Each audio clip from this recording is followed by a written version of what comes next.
مولا علی کہتے ہیں فاقے چل رہے تھے، کہیں سے میں جوں لایا تھوڑے سے، سیدہ فاطمہ الزہرا نے پیس کر روٹیاں پکائیں۔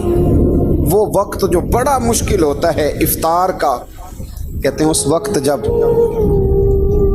کھانے کے لیے بالکل ہاتھ آگے بڑھنے لگے اور امید تھی کہ ابھی سیدنا بلال اللہ اکبر کہیں گے تو روزہ کھلے گا، لیکن ابھی چند ہی منٹ رہتے تھے کہ دروازے پر ایک فقیر نے صدا دی، کہنے لگا سارے مدینے کے دروازے کھٹکھٹا آیا ہوں، قحط ہے، فاقہ ہے، اے رسول اللہ کے خاندان والو، میں یتیم ہوں، کسی نے بتایا ہے کہ اور کوئی دروازہ کھلے نہ کھلے سیدہ کا دروازہ تیرے لیے ضرور کھلے گا، کیا یتیم کو روٹی ملے گی؟ تو حضرت مولا علی نے بچوں کی طرف دیکھا ہی تھا کہ امام حسن ساری روٹیاں جا کے دروازے پہ دے آئے، کھجور اور پانی سے افطار ہو گیا، صبح پھر کھجور اور دودھ سے روزہ رکھا۔ امام راضی کہتے ہیں عین وہ وقت جب افطار کا ٹائم آیا تو پھر دروازے پہ کسی نے صدا دی، کہا رسول اللہ کے خاندان والوں میں مسکین ہوں، رات سے روٹی کھائی ہے، نہ صبح کھا سکا نہ دوپہر، کسی نے بتایا ہے کہ اس دروازے سے خالی کوئی نہیں جاتا۔ امام حسن نے پھر سارا لنگر اٹھایا اور پھر جا کے دے دیا۔ تیسرا دن پھر ہوا، مجھے لگتا ہے کہ جب افطار کا ٹائم آیا ہوگا نا تو یہ خود ہی سارے دروازے پہ دیکھتے ہوں گے، یہ کوئی آیا نہیں لینے والا ابھی تک، لگتا ہے کہ نظریں دروازے پہ تھیں۔ عین افطار کے وقت 3 روٹیاں جب جوں کی پک کے آئی تو ایک بھکاری نے صدا دی، کہنے لگا میں قیدی ہوں، آج ہی قید سے رہائی ملی ہے، پہلے دن کسی کے دروازے پہ صدا ملی ہے، دی ہے روٹی ملے گی۔ امام حسن وہ کھانا دے کے واپس لوٹے، کھجور اور پانی سے افطار ہوا، اور جیسے ہی مسجد نبوی میں تینوں باپ بیٹا نماز پڑھنے گئے تو مولا علی کہتے مجھے بتانا نہیں پڑا، رسول کریم نے میری طرف دیکھ کے فرمایا علی تیرا، فاطمہ کا، حسن اور حسین کا 3 دن والا عمل خدا کو بھی بڑا پسند آیا ہے اور محمد مصطفیٰ کو بھی بڑا پسند آیا ہے، وہ بڑا پسندیدہ عمل۔ میں کہتا ہوں کہ حضرت فاطمہ نے نا ان کی تربیت پہلے ہی کر دی تھی، 3 دن بغیر افطار کے روزہ رکھنے کی، وہ ٹریننگ گھر سے ہو چکی تھی۔ اب میدان کربلا میں 3 دن بھوکا پیاسا رہنا ان کے لیے مشکل نہیں تھا۔ حضرت جناب سیدہ زینب بنت ابی رافع کہتی ہیں کہ سیدہ فاطمہ الزہرا ایک دن اپنے دونوں شہزادوں کو لے کے، جب حضور کی طبیعت مبارک بظاہر علیل تھی جس میں حضور کا وصال ہوا، دونوں شہزادے لے کے سیدہ فاطمہ نبی کریم کی بارگاہ میں گئی، کہنے لگی یا رسول اللہ میرے بچوں کو کچھ دیجئے۔ سیدہ پاک تو حضور اٹھ کے بیٹھ گئے، اس کندھے سے امام حسن کو لگایا اور اس سے امام حسین کو لگایا اور فرمایا فاطمہ یہ جو میرا حسن ہے نا اس کو میں اپنی ہیبت اور سرداری دیتا ہوں، اور فرمایا یہ جو میرا حسین ہے نا حسین کو میں اپنی جرت اور سخاوت دیتا ہوں، میرا حسین جرت مند ہوگا اور سخی ہوگا۔ داتا گانج بخش علی حجویری، امام الاولیاء، سید الاصفیاء، داتا صاحب کشف المعجوب میں فرماتے ہیں ایک دن نا امام حسین کے پاس ایک شخص آیا بڑی دور سے کچھ مانگنے کا، حضور کچھ دیجئے۔ وہ شخص کہتا ہے کہ میرا ظرف یہ تھا کہ 4-5 دینار ملیں گے، تو امام حسین فرمانے لگے تھوڑی دیر بیٹھ جا، رزق آ رہا ہے۔ تو امام حسین کو حکومت وقت کی طرف سے نا 5 تھیلیاں ملی جس میں ایک تھیلی میں 500 اشرفیاں تھیں، 5 تھیلیاں آئیں، لیکن اس کو آنے میں نا ذرا دیر ہو گئی۔ وہ 5 تھیلیاں جب آئی نا تو امام حسین اس کی طرف 5 تھیلیاں بڑھا کے نا، ذرا دیکھنا میری طرف غور سے، 5 تھیلیاں بڑھا کے نا تو فرمانے لگے میاں جتنا تجھے انتظار کرایا نا اتنی ہم تیری حاجت پوری نہیں کر سکے، تو یہ نہ محسوس کرنا کہ حسین کے دروازے پہ بیٹھا بھی رہا ہوں تو ملا کیا ہے، یہ نہ محسوس کرنا۔ وہ شخص کہتا ہے جب میں نے وہ تھیلیاں کھولی اور پھر میری نظر امام حسین پہ پڑی تو میرے اندر سے آواز آئی اگر حسین ابن علی اتنے سخی ہیں تو محمد عربی کتنے سخی ہوں۔ اگر یہ معیار ان کا ہے، ان کا یہ معیار ہے، اور خود بھیک دیں خود ہی کہیں منگتے کا بھلا ہو، خود کہنے لگے جتنا انتظار کرایا ہے اتنی تیری مدد کر سکے، یہ سخاوت کا معیار تھا، یہ طریقہ تھا۔ ایک دفعہ سیدنا امام حسین رضی اللہ تعالیٰ عنہ کے گھر کے اندر نا 5000 دینار آئے، مسجد میں تھے، آپ کو 5000 دینار ملے تو امام زین العابدین کہتے ہیں کہ مسجد سے لے کر گھر آنے تک امام حسین نے 5 کے 5000 اللہ کے راستے میں خیرات کر دی۔ فرماتے میں نے کہا ابا جی 5 دینار کی گھر میں ضرورت تھی، مالاں والے سخی نہیں ہوندے تے سخیاں کل مال نہیں ہوندا، ایتھے اوتھے دوویں جہانی سخی کنگال نہیں ہوندا۔ کہا ابا جی 5 دینار کی گھر میں ضرورت تھی، تو کہتے ہیں مجھے فرمانے لگے بیٹا یہ جن کو میں نے دیا ہے نا یہ گھر کے لیے ہی دیا ہے، یہ گھر کے لیے ہی دیا ہے، جن کو دیا ہے تمہارا کیا خیال ہے یہ باہر خرچ ہوا ہے، یہ گھر کے لیے ہی ہے۔ اس لیے کہ جب انسان دوسروں پر شفقت کرتا ہے تو اللہ اس کے گھر پہ رحمت فرماتا ہے۔ امام حسین کے مزاج میں پہلی بات میں نے ذوق عبادت کی عرض کی، دوسری بات عرض کر رہا ہوں کہ صحابہ حضرت اسامہ بن زید بڑے پیارے ہیں میرے نبی کریم کے، بڑے پیارے۔ حضرت اسامہ بن زید کے بارے میں سیدہ عائشہ صدیقہ فرماتی ہیں ان کے ناک سے اگر رینٹھ نکلتی تھی تو اللہ کے رسول اپنے دست مبارک سے صاف کر دیتے تھے، اور سرکار فرماتے تھے کہ اگر اسامہ لڑکی ہوتا نا، ان کے غلام کے بیٹے تھے حضرت زید بن عامر، اگر یہ لڑکی ہوتا میں اسے زیور پہناتا۔ بڑے پیارے تھے، لیکن جب ان کا آخری وقت آیا نا تو 60,000 دینار کا قرضہ تھا، رشتہ داروں سے کہا، دوستوں سے کہا، یاروں سے کہا، پر قرض ادا نہیں ہو رہا تھا۔ حضرت اسامہ بن زید کہتے ہیں بڑا پریشان تھا۔ جب حد ہو گئی نا تو حضرت اسامہ بن زید فرمانے لگے جاؤ کوئی حسین ابن علی کو خبر کرو، ان سے کہو میں نا غلام ہوں آپ کے نانا کا، مقروض دنیا سے چلا گیا تو کیا بنے گا۔ امام حسین کو خبر ملی تو دوڑے آئے۔ لاجپال اس پیر کو نہیں کہتے جو تگڑا نذرانہ لے کے تو ماتھا چوم لے، لاجپال تو اس کو کہتے ہیں کہ جب ضرورت پڑے تو وہ سر پہ موجود ہو۔ حضرت سیدنا امام حسین تشریف لائے تو جناب اسامہ بن زید رو پڑے، کہنے لگے حضور میں نے نا غلامی کی ہے آپ کے نانا کی، اور اس غلامی پہ ناز ہے، اب 60,000 دینار کا قرضہ لے کے دنیا سے جاؤں گا تو میری قبر پہ بوجھ رہے گا۔